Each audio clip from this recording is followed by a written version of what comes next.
Oi, tudo bem? Meu nome é Aline, eu sou dermatologista e a gente vai falar um pouquinho da diferença de duas doenças, dermatite atópica e dermatite seborreica. A dermatite seborreica, ela é uma doença que é bem diferentezinha da dermatite atópica, tanto com relação ao perfil de faixa etária quanto a evolução do quadro. Quando a gente fala de dermatite seborreica, a gente está falando de pessoas que já passaram da fase da puberdade e que têm lesões que começam na região do couro cabeludo e acometem normalmente a gente chama de áreas seborreicas. O que seriam essas áreas seborreicas?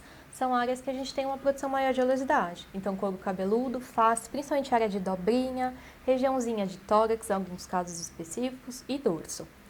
Mas o mais comum é a gente ter lesões em couro cabeludo e no máximo faciais. O que a gente sabe dessa doença? Pouco se sabe da causa específica da dermatite seborreica, mas a gente sabe que é um paciente que tem uma oleosidade um pouco maior na região do couro cabeludo e que ele tem uma quantidade maior de um tipo de fungo, que a gente chama de malacese. Então, algumas teorias falam que esse fungo ele estaria associado com uma reação inflamatória que faria as casquinhas. O que a gente nota? Basicamente uma descamação em casquinha, a famosa caspa, que pode fazer até umas crostas aderidas no couro cabeludo, e que pode descer para essa região de testa, essa região aqui, essa região do narizinho e essa região do sulco nasogeniano são os mais comuns da gente ter.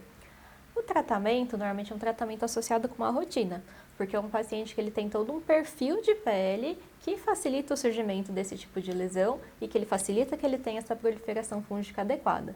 Então, um tratamento que o paciente ele tem que começar e continuar. Não é um ciclozinho de shampoo de 3, 4 meses que vai resolver o problema, a não ser que tenha outro desencadeante específico para dermatite seborreica, como uma dieta desregrada muito rica em gordura, estresse emocional, que estão associados também com movimentos de piora ou melhora desse tipo de lesão.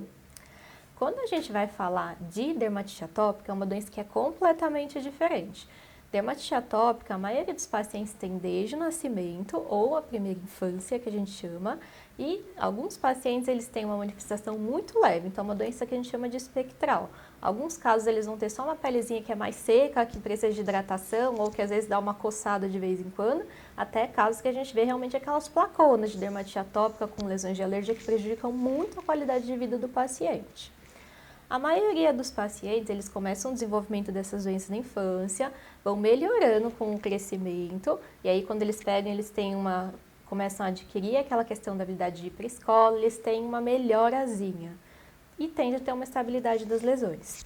A dermatite atópica, ele é uma doença crônica. Por quê? Porque, na verdade, é um paciente que ele tem um defeito na barreira da pele. Então, do mesmo jeito que a rinite é uma doença que não cura, é uma doença que ele não vai curar, mas vai melhorar se o paciente devolver para a pele dele o que ele não tem. No caso, seria o quê? Uma hidratação adequada é o principal pilar de tratamento para a dermatite atópica. Diferentemente da dermatite seborreica, que apesar de a gente não secar a pele, a gente vai deixar alguma coisa com ácido para tentar tirar um pouco o componente de escamação. Então, são tratamentos completamente opostos.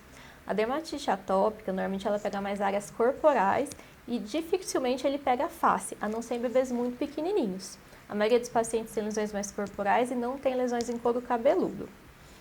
Eu acho que as diferenças principais seriam essas. Eu agradeço muito por vocês terem assistido até aqui e até logo!